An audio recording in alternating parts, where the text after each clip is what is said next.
అధ్యక్ష, ప్రజలు వీళ్ళని ప్రతిపక్షంలో కూర్చోబెట్టింది ఊరుకునే కాదు, అజెండాలో లేని అంశంపై పదే పదే రాద్ధాంతం చేయడం కరెక్ట్ కాదు. కనుక ప్రతిపక్షం వారిని సభ సజావుగా జరగనివ్వాలని కోరుతున్నాం అధ్యక్ష. రద్దు చేయాలి మెడికల్ కాలేజీ ప్రైవేట్ కన్నను. రద్దు చేయాలి మెడికల్ కాలేజీ ప్రైవేట్ కన్నను. రద్దు చేయాలి మెడికల్ కాలేజీ ప్రైవేట్ కన్నను. మెడికల్ కాలేజీ ప్రైవేట్ కన్నను వెంటనే రద్దు చేయాలి మెడికల్ కాలేజీ ప్రైవేట్ కన్నను. రద్దు చేయాలి మెడికల్ కాలేజీ ప్రైవేట్ కన్నను. సీఎం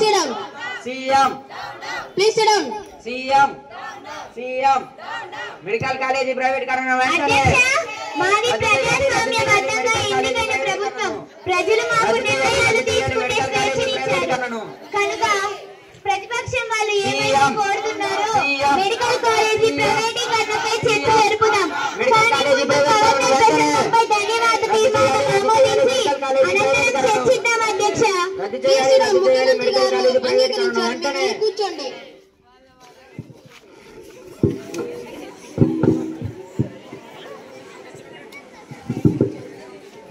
గవర్నర్ ప్రసంగంపై ప్రభుత్వాన్ని మాట్లాడవలసిందిగా కోరుతున్నాను. గౌరవ సభ్యులారా, మన గవర్నర్ గారు రాష్ట్ర అభివృద్ధికి, వ్యవసాయ, ఆరోగ్య, మౌలిక వసతులపై చేసిన ప్రసంగానికి ధన్యవాదాలు తెలుపుతూ ఈ తీర్మానాన్ని సభకు ప్రవేశపెడుతున్నాను. విద్యలో నూతన మార్పులు, ప్రభుత్వ పాఠశాలల్లో మౌలిక వసతుల అభివృద్ధి, రైతులకు అమలు చేస్తున్న పంట సహాయ పథకాలు, మహిళా భద్రత కోసం తీసుకుంటున్న చర్యలు, యువతకు నైపుణ్య అభివృద్ధి కార్యక్రమాలు ఇవన్నీ రాష్ట్ర అభివృద్ధికి దోహదపడుతున్నాయి. అందువల్ల సభ ఈ తీర్మానాన్ని ఆమోదించాలని కోరుకుంటూ ప్రసంగంలో మంచి విషయాలు ఉన్నా ఇంకా ప్రజలకు ఉన్న కొన్ని సమస్యలు కూడా చెప్పాల్సి ఉంది. పాఠశాలలో ఉపాధ్యాయుల కొరత, గ్రామాలలో రహదారుల సమస్యలు, రైతులకు సబ్సిడీల సమస్యలు, ప్రభుత్వం వీటిపై మరింత దృష్టి పెట్టాలని కోరుతున్నాం అధ్యక్ష. పూర్తయింది. ధన్యవాద తీర్మానాన్ని సభ అంగీకరిస్తే అవునని చెప్పండి. మనం లేదు. అందరూ కంటిన్యూ నెక్స్ట్. ఇప్పుడు మెడికల్ కాలేజీల ప్రైవేటీకరణపై చర్చ ప్రారంభిస్తున్నాను. మొదటిగా ప్రభుత్వం తరపున మాట్లాడే సభ్యుడికి అవకాశం ఇస్తున్నాను.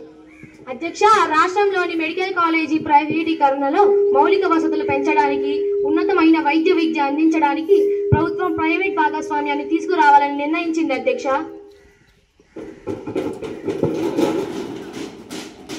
ఇప్పుడు ప్రతిపక్ష సభ్యులకు అవకాశం ఇస్తున్నాను. అధ్యక్ష, ప్రభుత్వం చెప్పిన అంశాలు వాస్తవానికి విరుద్ధంగా ఉన్నాయి. ప్రైవేటీకరణ వల్ల ఫీజులు భారీగా పెరిగిపోతాయి.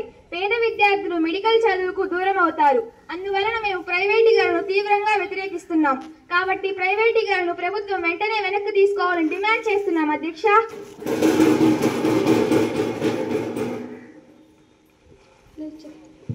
అధ్యక్ష, ఈ నిర్ణయం వల్ల కొత్త మెడికల్ కాలేజీలు త్వరగా ఏర్పడతాయి.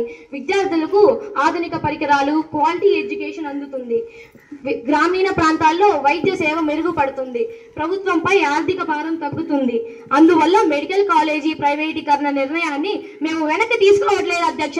మెడికల్ కాలేజీ ప్రైవేటీకరణ వెంటనే రద్దు చేయాలి మెడికల్ కాలేజీ ప్రైవేటీకరణ.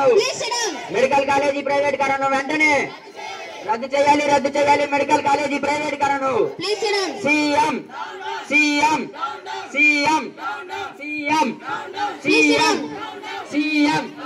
మెడికల్ కాలేజీ ప్రైవేటీకరణ వెంటనే. సీఎం మెడికల్ కాలేజీ ప్రైవేటీకరణ వెంటనే రద్దు చేయాలి మెడికల్ కాలేజీ ప్రైవేటీకరణ. రద్దు చేయాలి మెడికల్ కాలేజీ ప్రైవేటీకరణ.